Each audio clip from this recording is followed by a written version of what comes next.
Episode 8 opens up as Nate is sleeping in the back of the team bus on the way back from Liverpool so he wouldn't miss the bus. Apparently, he was way too drunk and didn't trust sleeping in the hotel, so he slept in the bus.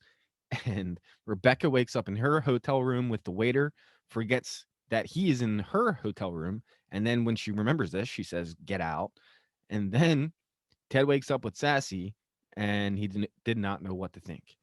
He actually felt pretty bad about sleeping with her, having just signed the divorce papers with his wife. When they get back to the stadium, Coach Beard asks Ted what's going on. Ted says what's on his mind, and then he says, "Let's go into your office to talk."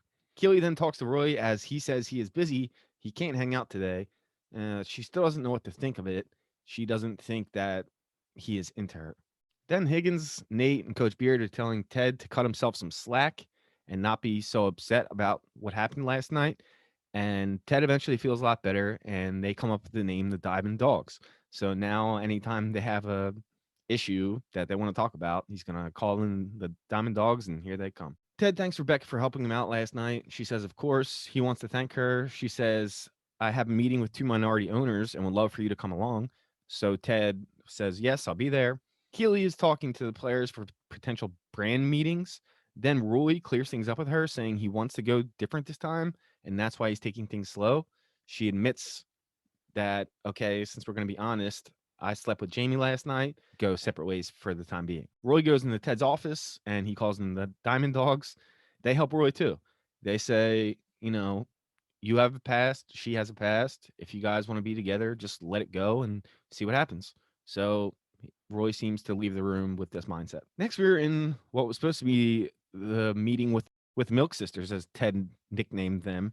But Rupert spoils it by saying that they sold their share to Bex and they are now engaged, and he'll soon have 2% back ownership in the team. And Rebecca is pissed. Roy and Keely talk, and Roy says she is over her thing with Jamie and asks her on a proper date. And Keely gets really, really excited about this. Back in the bar, Rupert is playing darts and he bets Ted on a game. Ted agrees and said if he wins, Rupert can pick the starting lineup for the last two games. And if not, he can't show up anywhere near the owner's box while Rebecca holds the key. As the game is drawing to an end, Rupert has the upper hand. He tells Ted he's about to send Sam back on defense where he belongs and that he never thought that Rebecca would fuck over an entire team. And Ted gets visually angry here. And he says, hey, better manners while I'm holding the dart. He tells him the story about how guys have underestimated him his entire life and how he saw this quote from Walt Whitman, be curious, not judgmental. And he says, if you would have asked me if I played darts, I would have told you the truth that I played every Sunday with my father till he passed away. He goes on to win the game. Rupert leaves, pissed off. Rebecca's really happy. Back at practice, Ted asks the team for a favor, and Sam says, we will die for you, coach. He says, not necessary. As the team go on to lay down, spelling out hi boss to surprise Rebecca.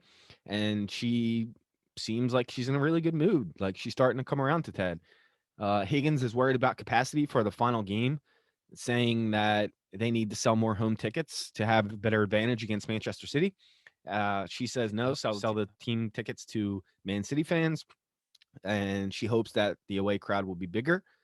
And Higgins stands up to her and says no, and he won't do it, and he storms off. Same time, Keely walks in and says, Rebecca better tell Ted everything or she will. She found proof that Rebecca hired the photographer to make it look like Ted and Keely were on a date. Hey, everybody, thank you so much for watching this recap. That was actually my buddy Dan from Scene Invader, so do me a favor. Head on over there and give them the subscription, not me, because they helped me out with this one. They also just have, good stuff on their channel that you should watch and check out. Make sure to like, subscribe, all that crap. Hey, go buy a mug, too, because, I got bills to pay.